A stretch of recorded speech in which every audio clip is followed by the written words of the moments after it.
Hello everyone, আশা করি সবাই ভালো আছেন। Welcome to a new video of stock market noob. আজকে আমরা আবারও টানা 3 দিন নেগেটিভ বাজার দেখতে পেয়েছি। অ্যান্ড আজকে নেগেটিভ বাজার আসলে অনেক ধরনের বার্তা দিয়ে গেছে, সেটা নিয়ে আজকে আমরা ডিসকাস করব। অ্যান্ড হোপফুলি সাথে থাকবেন, শেষ পর্যন্ত দেখবেন। আমরা আজকে ব্যাংকের মধ্যে অনেক ভালো টার্নওভার দেখতে পেয়েছি। যদিও নেগেটিভ বাজার ছিল, ব্যাংক সেক্টরে অনেকগুলো নেগেটিভ হলেও অনেকগুলোকে পজিটিভ হতে দেখেছি কনসিস্টেন্টলি। এরকম 717 কোটি টাকার আজকে লেনদেন হয়েছে, তার মধ্যে আজকে ব্যাংক প্রায় 206 কোটি টাকার টার্নওভার দিয়েছে, which is 30% of the overall turnover. And এটা ব্যাংকিং সেক্টরের জন্য খুবই পজিটিভ একটা ইঙ্গিত যে এরকম নেগেটিভ ইন্ডেক্সও আসলে এত ভালো বাজার করে যাচ্ছে। অ্যান্ড ব্যাংকিং সেক্টরই একা হয়তোবা আহ, আপনার পুঁজিবাজারের যেই পজিটিভ মোমেন্টাম, এই একটা পজিটিভ অ্যাটিটিউড অনেক বিনিয়োগকারীর মধ্যে দেখা যাচ্ছে, সেটাকে টিকিয়ে রাখতে পারে। আজকে লাস্ট আওয়ারেও আমরা অনেক বেশি ট্রেড হতে দেখেছি, অনেক বেশি ক্যাশ ইনফ্লো ছিল, এবং অনেকগুলা ট্রেডের আমরা যদি বাই বুক দেখি সেগুলোতে ডেপথ ছিল। ওই হিসাব করলে ব্যাংক আজকে অনেক ভালো করেছে, ব্যাংকের উপর আস্থা রাখতে পারেন। এবং হচ্ছে সিটি ব্যাংক স্পেশালি অনেক ভালো করেছে, Dhaka bank, bank Asia, Jamuna এগুলো ভালো করেছে। এগুলোর সাথে অ্যাকচুয়ালি কয়েকদিন আগে কিনা 2 দিন আগে হয়তোবা রিলিজ হওয়া একটা আর্টিকেল, যেখানে হচ্ছে মোস্ট সাস্টেনেবল ব্যাংক যেগুলো, ওগুলোর লিস্ট পাবলিশ করা ছিল, সেখানে city bank, bank Asia, BRAC bank, Jamuna bank, এইসব ব্যাংকের কিন্তু একটা লিস্ট আমরা দেখতে পেয়েছি, যেটার মধ্যে যেটা একটা ইফেক্ট হয়তোবা আমরা বাজারে আজকেও সকালেও দেখতে পেয়েছি। যাই হোক, আমরা আজকে খুব তাড়াতাড়ি ওভারভিউ দিয়ে দিব। আপাতত আমরা আমাদের ডিসক্লেইমারটা দেখে নিই। The contents of this video are not investment advice. I'm not influencing anyone to buy or sell any stocks. The stocks I discuss are purely for discussion and learning purposes. Please do your own research and invest at your own risk. অনেক stocks নিয়ে আমরা কথা বলবো, তবে কোনোটাই আমার পক্ষ থেকে আপনার জন্য বাই করার সিগন্যাল না বা সেল করার সিগন্যাল না। এটা আপনার রিসার্চ এবং মানুষের অ্যাডভাইস, যেটাই বলুন, সবকিছু বুঝে নিজের দায়িত্বে বাই বা সেলে যাবেন।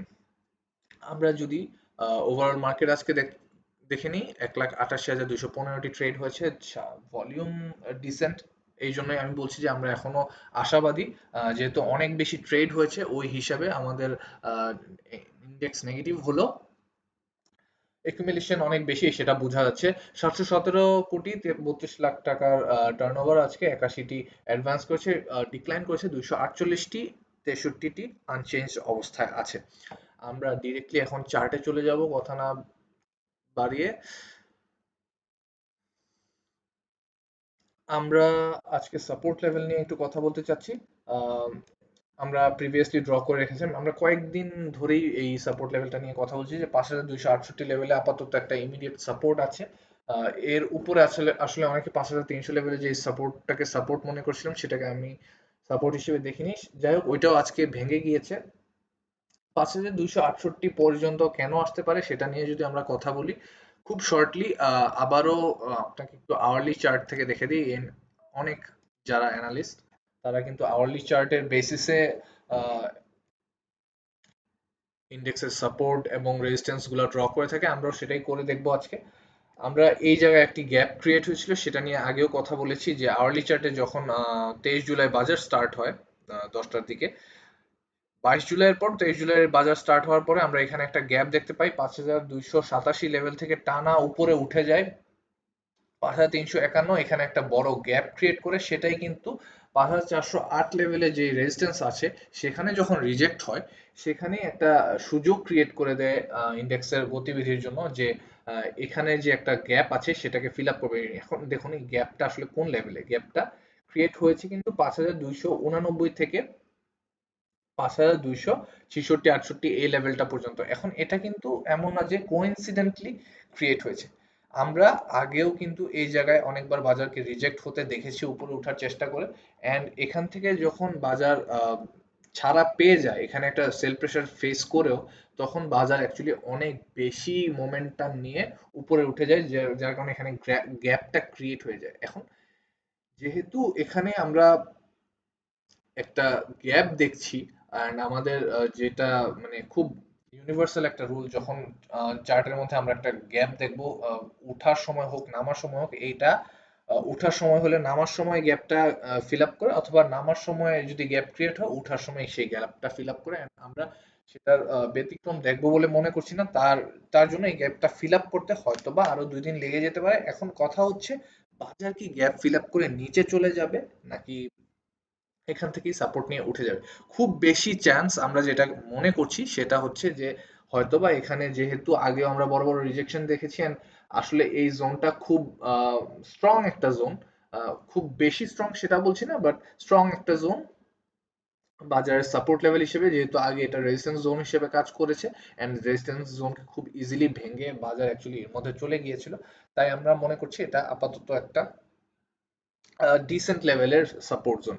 এর নিচে কি আছে? এর নিচে আছে 5200 লেভেলের একটা very strong zone.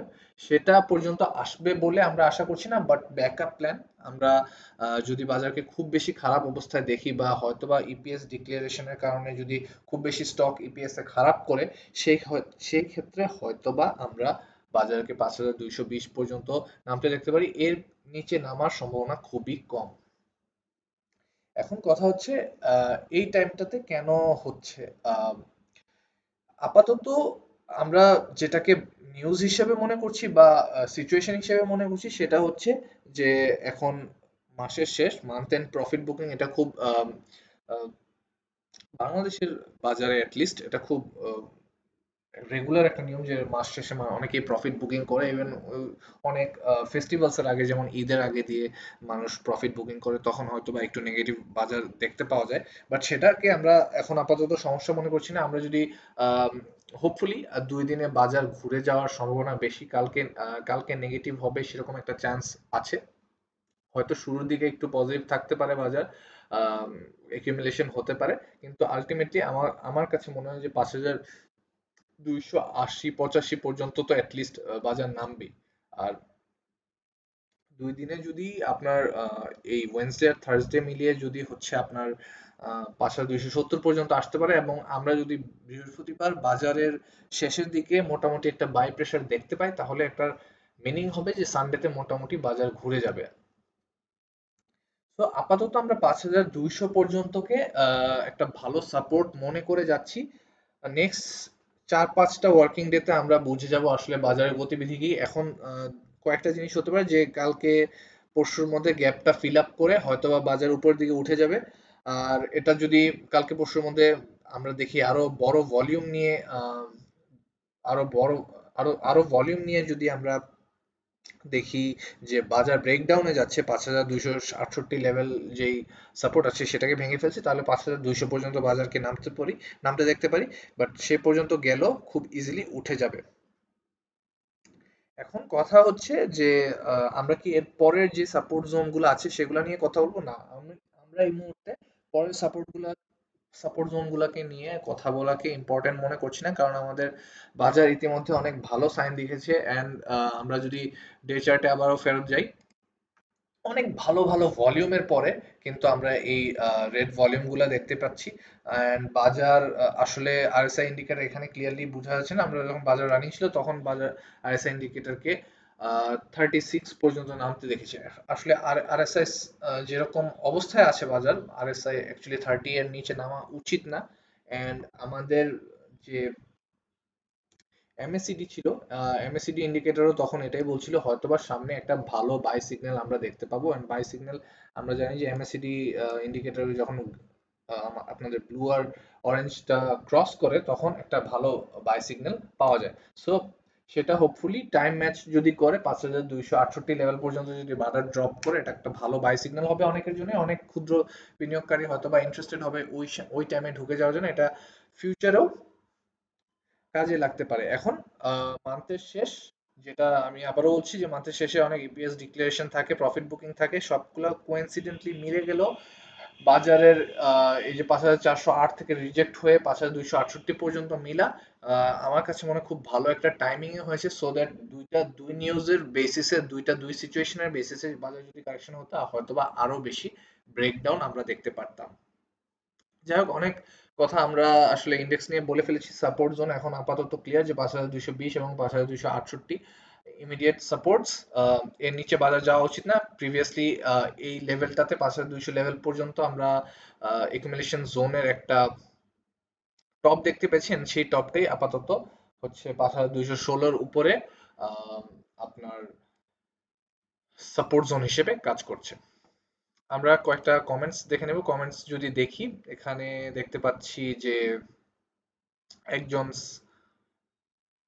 Beximco Pharma নিয়ে জানতে চেয়েছেন, জিপি নিয়ে জানতে চেয়েছেন, সিএনএটেক্স। এখন আসলে সিএনএটেক্সএল খুবই জেড ক্যাটাগরির একটা শেয়ার। আমি ইউজুয়ালি মানুষকে জেড ক্যাটাগরির কোনো স্টকই কিনতে উৎসাহিত করি না। আমার উৎসাহিত করা আসলে আমার কাজও না। কিন্তু আপনারা একটু জেনে বুঝে স্টকে ইনভেস্ট করুন, যেহেতু এটা ভালো পারফর্মিং স্টক না। এর পাশাপাশি ডিভিডেন্ড খুব ভালো যাচ্ছে না। জেড ক্যাটাগরির শেয়ার, ফান্ডামেন্টাল ভ্যালু খুব কম।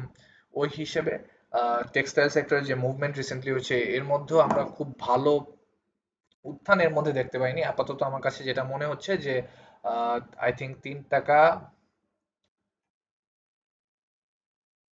টাকা 5 পয়সা আর 3 টাকা 2 পয়সার মধ্যে উঠানামা করার একটা টেন্ডেন্সি হয়তোবা স্টকটার মধ্যে থাকবে for the time being at least. আর 3 টাকা 7 পয়সা পর্যন্ত একটা বড় রেজিস্ট্যান্স আছে বলে দেখা যাচ্ছে। 3 টাকা 7 পয়সা পর্যন্ত হয়তো বা রেজিস্ট্যান্স থাকবে। আপনার যদি 3 টাকা এর উপরে বাই হয়ে থাকে, একটা অ্যাডভাইস থাকবে যে চেষ্টা করুন এভারেজ কমিয়ে আনার, কারণ এর থেকে বের হতে হলে আপনার 3 টাকা 20 পয়সা এখন একটা লোয়ার জোন। এই সাপোর্ট জোনকে ধরে এখানে যদি বাই করে 3 টাকা 7 পয়সা আবারও কখন কিছু কিছু করে সেল করতে পারেন, বা 3 টাকা 4 পয়সা 5 পয়সায় নেটিং করতে পারেন, হয়তোবা কমে আসতে পারে আপনার অ্যাভারেজটি। পাশাপাশি আমরা একটু জিপিতে চলে যাই। জিপিতে এক ভাই কমেন্ট করেছেন, আপাতত জিপিতে আমরা দেখতে পাচ্ছি 300 টাকায় একটা ভালো সাপোর্ট জোন আছে। এই মুহূর্তে 312 টাকায় অবস্থান করছে। জিপি খুব ভালো মানের একটা স্টক, খুব ভালো ফান্ডামেন্টাল ভ্যালুর একটা স্টক। প্রাইস এই মুহূর্তে ড্রপ করছে। প্রাইস ড্রপ করে যদি 300 পর্যন্ত যায়ও, সেখান থেকে ঘুরে দাঁড়াবে বলে আমার বিশ্বাস। এবং এখানে একটা গ্যাপ আছে, সেই গ্যাপটাকে হয়তোবা এখন ফিল আপ করছিল। হোপফুলি এখানে একটা ভালো রেজিস্ট্যান্স কাজ করবে যদি 300 থেকে ঘুরে দাঁড়ায়। তখন 319 লেভেলে একটা রেজিস্ট্যান্স থাকতেছে এই স্টকের জন্য। কিন্তু যেরকম মোমেন্টাম দেখা যায়, যে ক্যান্ডেলটা আমাদেরকে ইন্ডিকেশন দিচ্ছে যে 300 পর্যন্ত হয়তোবা সামনে আমরা ড্রপ করতে দেখতে পারি। কিন্তু ভালো ভলিউম যদি টেলিকম সেক্টরে আমরা দেখি, টেলকো সেক্টরে দেখি, হয়তোবা 330 পর্যন্ত ইজিলি চলে যাবে। তখন এটা অনেকের জন্য short term profit booking zone হতে পারে। সেখানে একটু খেয়াল রাখবেন। আর যদি 330 ক্রস করে যায়, 350 পর্যন্ত যেতে খুব একটা সমস্যা হওয়ার কথা না। আমরা জিপি নিয়ে দেখলাম। বেক্সিমকো ফার্মা খুব শর্টলি দেখে নিই। বেক্সিমকো ফার্মা যদিও খুব ভালো এবং স্ট্রং ফান্ডামেন্টালের একটা স্টক। এটা যদি আমরা উঠান পতনটা দেখি, যে গত বছর 2024-এর অক্টোবরে, যেহেতু সালমান এফ রহমান চাচার স্টক, এখানে প্রায় 64 লেভেল পর্যন্ত ড্রপ করেছিল। 89 থেকে রিজেক্ট হয়ে আবার কিছুদিন সাইডলাইন মুভমেন্ট করে 106 পর্যন্ত উঠে যায়। এখন জুলাইয়ের যে মুভমেন্ট ছিল আপনার আপরাইজিং এর প্রাইসের, সেটার সাথে সাথে কিন্তু 109 পর্যন্ত উঠেছে। এখন 109 এই লেভেলটাতে একটা রেজিস্ট্যান্স আছে বলেই আমি মনে করি। এখন যদি ফার্মাসিউটিক্যালস গেম প্লে করে যায়, 110 থেকে ঘুরে যদি আবার 99 পর্যন্ত আসে, এখানে একটা জোন আছে সাপোর্টের, আমি মনে করি। এই সাপোর্ট পর্যন্ত হয়তোবা 99 পর্যন্ত নামতে পারে। এন্ড ভালো ভলিউম যদি যায়, এই স্টক আমার কাছে মনে হয় 130-এর নিচে থাকা ডিজার্ভ করে। এক সময় 130 পর্যন্ত যাবেই। এন্ড এটা আপাতত প্রপার ভ্যালুয়েশন হবে স্টকটার জন্য। কোম্পানিটি যে পরিমাণ ভালো পারফর্ম করে এবং ভালো ফান্ডামেন্টালের স্টক, ওই হিসাবে আহ, এখন 110 থেকে আরো উপরে উঠার চান্সেস আছে। আমরা আরো একটা স্টক নিয়ে হয়তোবা কথা বলতে পারতাম, কিন্তু আজকে একটু সময় কম। আমরা আপনার ইনবক্স বলছি, কমেন্টস সেকশনে আপনাদের স্টক নিয়ে কোয়েরিগুলো রেখে দিবেন। অবশ্যই ভিডিওগুলো ভালো লেগে থাকলে, হেল্পফুল মনে হলে লাইক করবেন, আর সাবস্ক্রাইব না করে থাকলে সাবস্ক্রাইব করে ফেলুন। আমি আপনাদের কোয়েরিজের রিপ্লাই দেওয়ার যথাযথ চেষ্টা করব। আর হোপফুলি কালকে 10 PM এ আবারও একটা নতুন ভিডিওতে দেখা হচ্ছে। সেই পর্যন্ত আজকের জন্য গুড নাইট।